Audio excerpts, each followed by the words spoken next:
TV. Memasuki musim hujan, wilayah Karangasem rawan bencana seperti tanah longsor. Untuk mengantisipasi bencana, Badan Penanggulangan Bencana Daerah BPBD Karangasem telah melakukan sejumlah upaya, diantaranya dengan memasang alat peringatan longsor.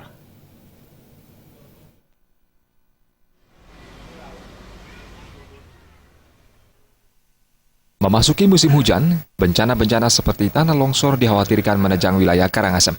Untuk mengantisipasinya, Badan Penanggulangan Bencana Daerah BPBD Karangasem telah melakukan berbagai upaya preventif. Salah satunya adalah memasang alat peringatan longsor di Dusun Sega.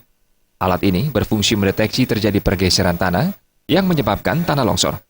Kepala Pelaksana BPBD Karangasem, Ida Bagus Ketut Arimbawa menyatakan, selain memasang alat peringatan, pihaknya telah memberikan surat edaran kepada SKPD instansi terkait untuk meningkatkan kewaspadaan.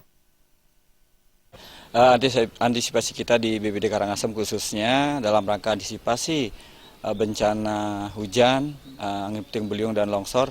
Yang pertama kami sudah mengambil langkah-langkah melakukan surat himbauan kepada SKPD instansi terkait yang sudah ditangani oleh Bapak Sekda selaku Kepala BPBD pertanggal 13 November 2015 yang lalu. Jadi berbagai persiapan kesiapsiagaan sudah kita tegaskan agar instansi terkait menyiapkan segala sarpras yang ada. Sarpras ini artinya sarana-prasarana yang ada di masing-masing SKPD karena BPBD fungsi utama selaku koordinator.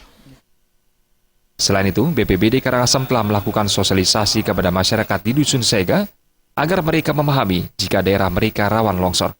Pemasangan alat tersebut diharapkan bisa mengurangi kerusakan dan jumlah korban akibat tanah longsor. Andika dan Bayudi, Bali TV.